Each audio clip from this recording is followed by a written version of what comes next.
Tahukah kawan Brin, Indonesia masih menghadapi tantangan besar terkait food loss, yaitu pangan yang rusak atau terbuang sebelum sampai ke konsumen.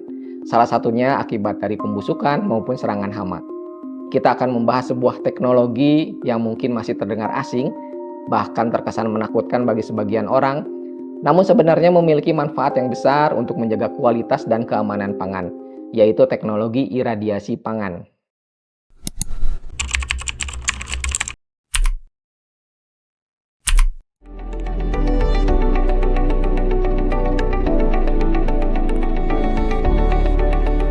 Brin Talk Show, inspirasi riset dan inovasi.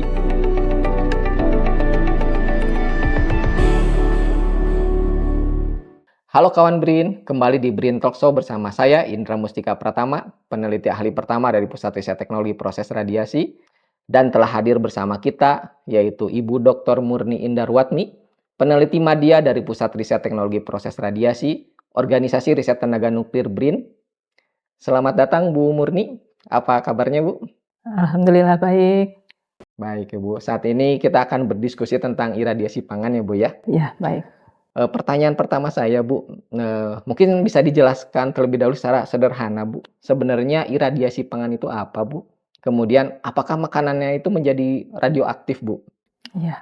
Iya, ini pertanyaan yang umum ya. Orang sering takut gitu ya dengan radiasi pangan. Iradiasi pangan itu adalah pemberian atau pemaparan terhadap sumber radiasi, bisa berupa gamma, X-ray maupun E-beam terhadap bahan pangan. Radiasi ini adalah radiasi pengion ya, radiasi pengion. Nah, di dalam radiasi ini tidak menimbulkan bahan menjadi radioaktif ya. Analoginya adalah seperti kita tahu bahwa kita mungkin sebagian besar sudah pernah melakukan X-ray ya, melakukan X-ray untuk toraks dan sebagainya. Nah, itu kan kita diradiasi juga. Nah, itu apakah kita menjadi radioaktif? Kan tidak ya. Jadi kita memang organ-organ dalam kita terlihat, tetapi kita tidak menjadi radioaktif. Nah, ini sama juga dengan bahan pangan yang hanya dilewatkan di dalam iradiator, bahan pangan itu tidak menjadi radioaktif. Baik. Kemudian bagaimana Bu? Bisa dijelaskan tidak Bu mengenai proses radiasinya itu seperti apa sampai bisa bisa menghentikan pembusukan dan membuat pangan tersebut umurnya menjadi lebih panjang Bu? Proses iradiasinya Bu? Iya, jadi iradiasi itu mempengaruhi bahan yang diradiasi ya tentu. Jadi iradiasi itu mempengaruhi DNA. Yang pertama DNA. Nah, DNA ini dengan DNA yang rusak tentu akan menyebabkan menjadi mikroba maupun patogen itu akan menjadi mati karena DNA-nya rusak. Kemudian untuk serangga misalnya itu bisa terjadi kerusakan somatis sehingga menimbulkan pemandulan ataupun juga menjadi mati. Nah, dengan adanya bakteri maupun serangga yang mati di dalam bahan pangan, ini akan menjadikan bahan pangan menjadi lebih awet gitu, karena bakteri pembusuk maupun bakteri patogen ataupun serangga yang menyebarkan pembusukan pada bahan pangan itu mati oleh radiasi. Sampai sejauh ini Bu, sebenarnya pangan apa saja Bu yang bisa diradiasi, kemudian yang paling terasa manfaatnya? Kemudian sejauh ini bagaimana Bu penerapan iradiasi pangan itu di Indonesia terutama Bu? Ya, jadi iradiasi itu lebih efektif terutama untuk bahan-bahan kering ya, bahan-bahan kering. Jadi yang seperti misalnya golongan rempah-rempah, seasoning gitu ya, itu untuk dekontaminasi dari mikroba. Kemudian untuk bahan pangan segar, misalnya buah-buahan, itu adalah tujuannya utamanya adalah untuk menonaktifkan atau membunuh serangga hama. Kemudian juga untuk umbi-umbian, itu untuk menunda pertunasan. Kemudian untuk bahan pangan itu bisa untuk memperpanjang masa simpan bahan-bahan kering ya terutama. Kemudian cara kerjanya ini akan membunuh bakteri atau mikroba sehingga memperpanjang masa simpan. Dan untuk di Indonesia ini mengacu dari peraturan internasional ya. Kemudian dari BPOM juga sudah mengeluarkan peraturan untuk iradiasi pangan ini khusus gitu. Jadi sudah legal di Indonesia ini. Dari peraturan itu kita bisa lihat bahwa untuk pangan segar itu dosis maksimumnya adalah 1 kg, sedangkan untuk pangan olahan itu sekitar 10 kg. Tetapi untuk pangan steril bisa lebih tinggi lagi, misalnya untuk pangan astronot dan sebagainya itu bisa mencapai 60 kg maksimum. Baik Bu, kemudian ketika kita bicara pangan, ini tidak lepas dari berbagai masalah ya Bu ya. Nah, salah satu permasalahan di produk pangan itu adalah kehilangan pangan Bu, atau food loss. Sebenarnya ini teknologi iradiasi ini apakah bisa menangani permasalahan kehilangan pangan ini, Bu? Ya, tentang food loss ya itu seperti kita tahu bahwa Indonesia ini adalah beriklim tropis lembab ya. Tentu kehilangan hasil ini sangat besar ya selama ini dari mulai proses hulu sampai hilir. Nah, dengan iradiasi pangan ini bisa menurunkan kehilangan hasil sekitar 20-50% karena bahan pangan yang diradiasi ini akan menjadi lebih awet. Nah, pengurangan food loss ini tentu sangat bermanfaat bagi kita yang di Indonesia ini. Jadi sangat bermanfaat ya iradiasi pangan ini untuk pengurangan food loss. Baik Bu Murni, kemudian ini pertanyaan yang paling sering muncul Bu di masyarakat. Sebenarnya apakah pangan yang diradiasi ini aman Bu untuk dikonsumsi? Apakah ada pengaruhnya terhadap organoleptik, baik itu rasa, tekstur, maupun terutama ini nutrisinya apakah menjadi hilang tidak Bu ketika produk tersebut dilakukan radiasi Bu? Ya, proses radiasi ini tidak menurunkan kualitas pangan yang diradiasi.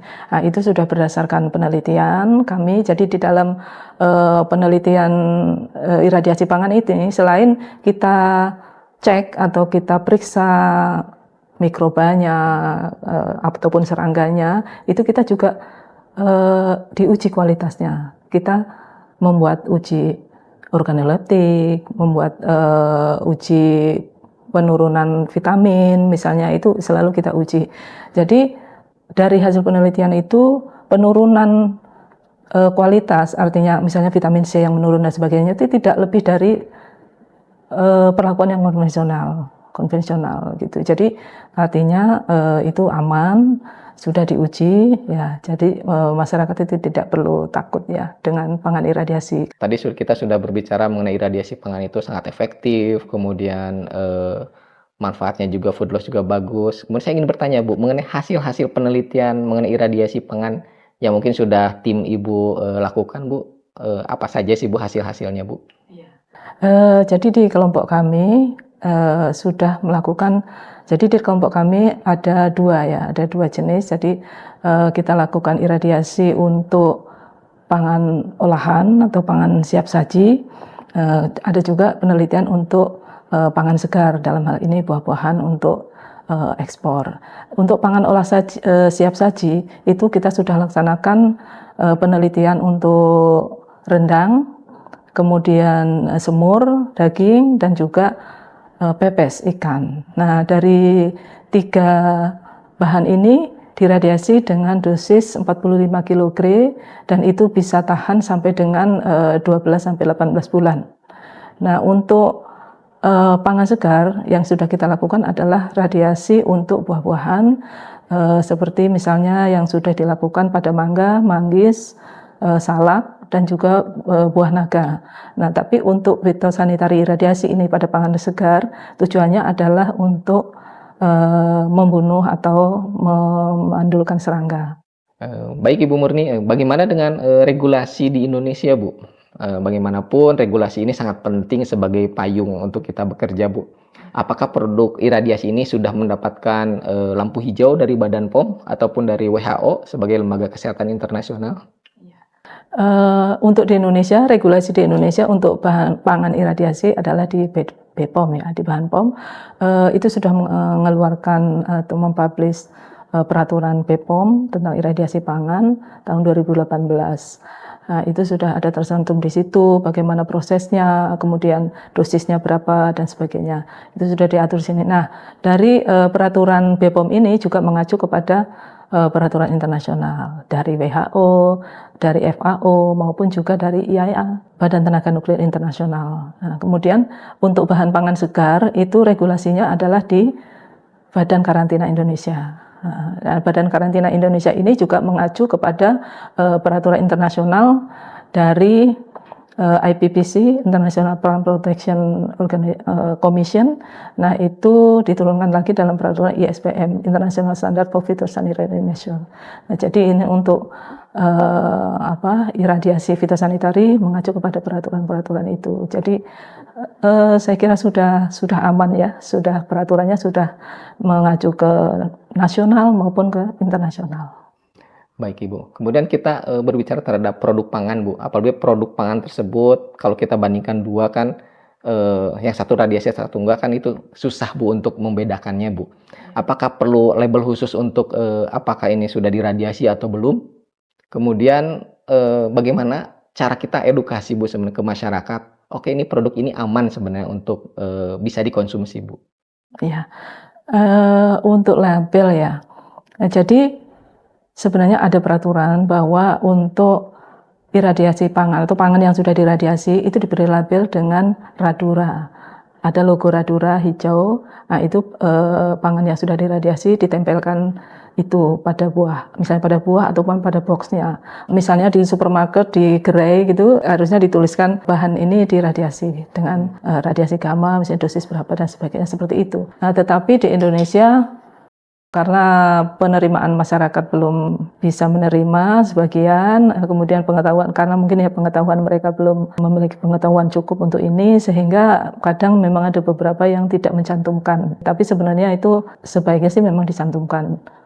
Kemudian ya untuk mengedukasi tadi ya, mengedukasi kepada masyarakat bahwa itu adalah aman. Nah itu tantangan juga ya bagi kita untuk mengedukasi, yaitu tadi gambarannya adalah bahwa kita yang diradiasi di sinar X saja aman gitu loh. Kita loh makhluk hidup kita ini gitu loh. Apalagi pangan yang diradiasi juga sebenarnya aman.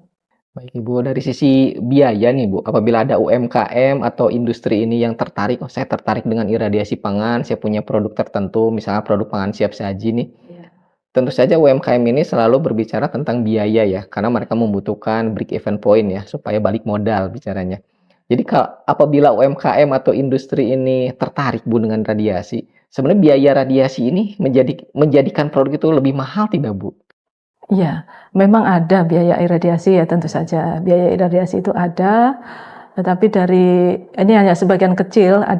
Sudah ada penelitian untuk buah-buahan itu dengan kenaikan harga sekitar 1.000 sampai 2.000 per kilogram, itu saya kira kalau dibandingkan dengan manfaatnya ya, apalagi misalnya buah-buahan ini buah premium yang untuk diekspor. Di dalam negeri harganya cukup terjangkau, tapi di luar negeri kan di pasar ekspor itu kan harganya tinggi misalnya. Nah itu saya kira dengan penambahan 1.000 sampai 2.000 per kilogram itu masih bisa ya, masih bisa. Nah tapi ini juga bergantung kepada, jadi misalnya gini, kalau UMKM itu harganya mungkin yang premium ya, terutama yang premium itu masih bisa masuk gitu. Tapi jika memang ini harganya murah dengan penambahan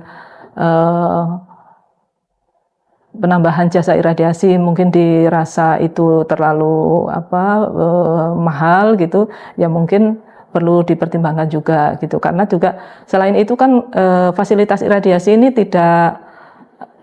belum merata ya, belum tersebar, hanya ada di Jakarta, di Bekasi, di Serpong gitu. Jadi mungkin perlu juga mereka membawa produk itu untuk diradiasi, misalnya kan itu perlu biaya transportasi dan sebagainya. Jadi memang untuk beberapa produk ini perlu dipertimbangkan juga, tetapi sebenarnya jasanya sih tidak terlalu mahal, tapi ada faktor komponen-komponen lain. Jadi kalau misalnya untuk ekspor atau produknya memang premium, itu saya kira sangat masuk harganya. Kemudian Bu, apabila taruhlah saya punya teman Bu industri yang dari Kalimantan Bu, Sulawesi Bu, kemudian dari Bali. Nah itu bagaimana Bu menurut Ibu, apakah dengan biaya-biaya transportasi seperti itu, apakah masih tetap untung tidak Bu bagi si pelaku industrinya Bu? Ya, nah itu jadi misalnya kita contohkan iradiasi keraton di Kalimantan ya. Nah itu kan jauh gitu, dia harus ke Jawa, ke sini, ke Jakarta untuk iradiasi. Tetapi dengan harga yang premium dan juga apa namanya, keuntungan artinya dari memperpanjang masa simpan dan sterilisasi dengan iradiasi ini sangat menguntungkan, itu saya kira akan tetap bisa menutup biaya produksi itu, biaya transportasi gitu dengan di luar negeri. Tetapi untuk itu misalnya kita pertimbangkan, misalnya harganya murah.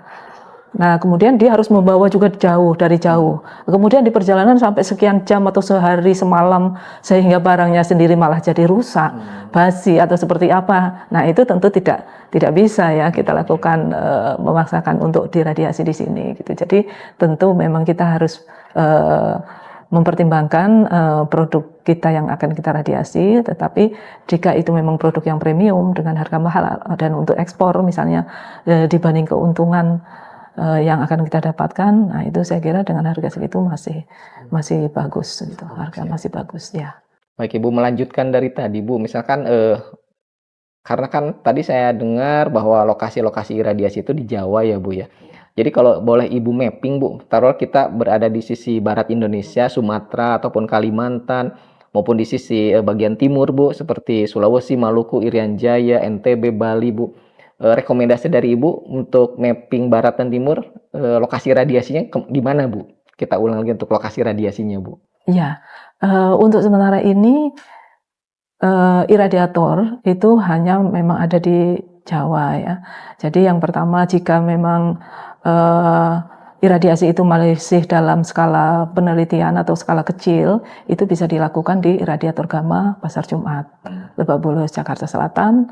Kemudian jika sudah skala komersial, itu bisa dilakukan di iradiator gamma Merah Putih. Ini adalah iradiator gamma yang terletak di Serpong. Untuk yang di Jawa Timur itu ada Sterila Higiena, PT Sterila Higiena, itu ada IBIM dan X-ray, itu ada di Surabaya.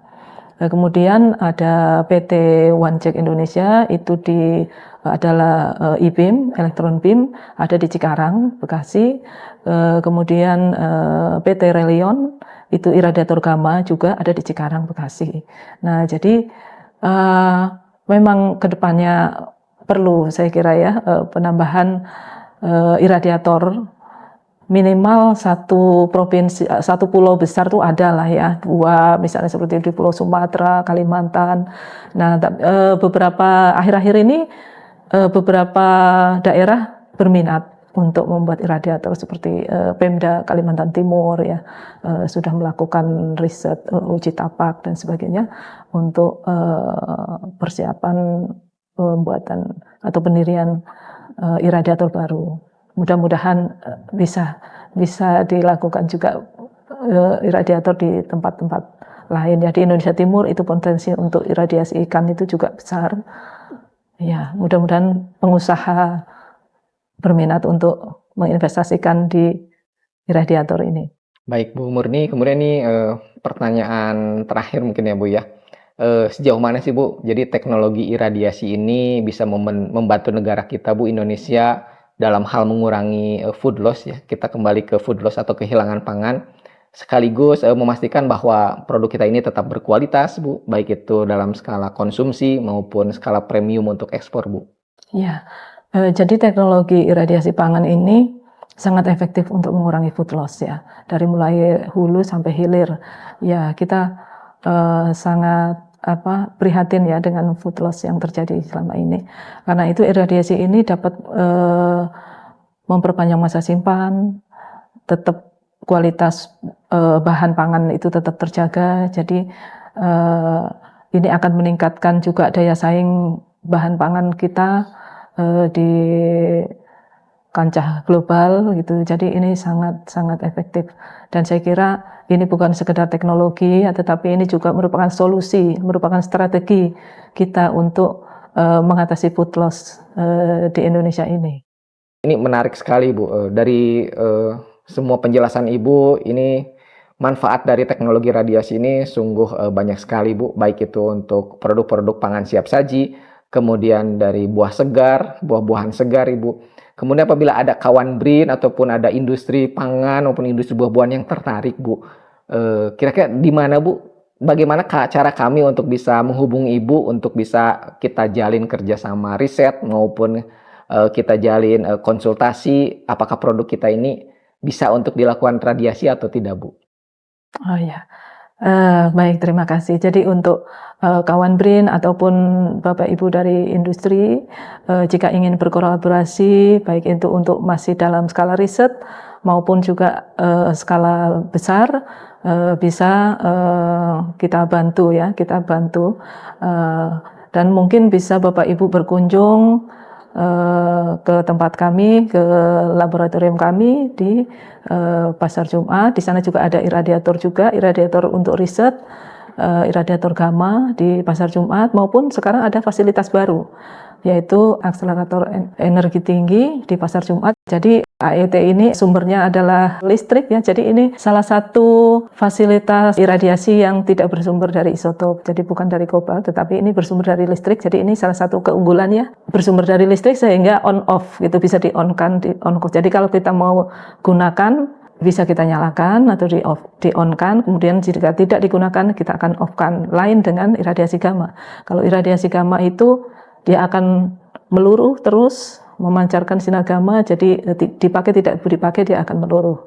Jadi Bapak Ibu bisa berkunjung ke tempat kami di Pasar Jumat, ataupun ada satu lagi iradiator gamma merah putih yang sudah komersial juga di Serpong. Silakan Bapak Ibu juga kepada para pengusaha, para industri ya yang akan bekerja sama, ya saya kira masih banyak ya dibutuhkan lagi iradiator-iradiator lain, baik itu gamma maupun e-beam ya, yang sekarang sedang ngetren adalah e-beam karena tidak menggunakan isotop tetapi menggunakan listrik. Ini terutama di berbagai daerah ya di Indonesia Timur, dan masing-masing punya keunikan. Di Indonesia ini luas sekali ya, masing-masing punya keunikan, punya sumber daya yang berbeda ya masing-masing. Nah itu saya kira akan masih banyak dibutuhkan lagi radiator di berbagai tempat di Indonesia ini.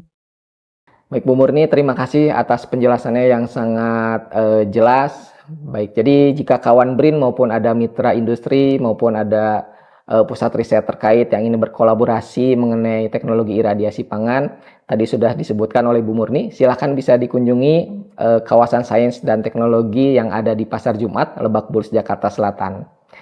Baik kawan BRIN, hari ini kita belajar bahwa teknologi nuklir tidak selalu soal energi, tetapi ada juga non-energi, di mana teknologi ini adalah iradiasi pangan yang hadir untuk menjaga pangan kita tetap aman dan berkualitas. Iradiasi pangan menjadi solusi strategis untuk menjamin keamanan pangan, mengurangi kehilangan pasca panen, dan memperkuat ketahanan pangan nasional. Terima kasih kawan BRIN atas kebersamaannya. Saya Indra Mustika Pratama, pamit undur diri. Sampai jumpa di BRIN Talkshow berikutnya. Salam riset dan inovasi untuk negeri.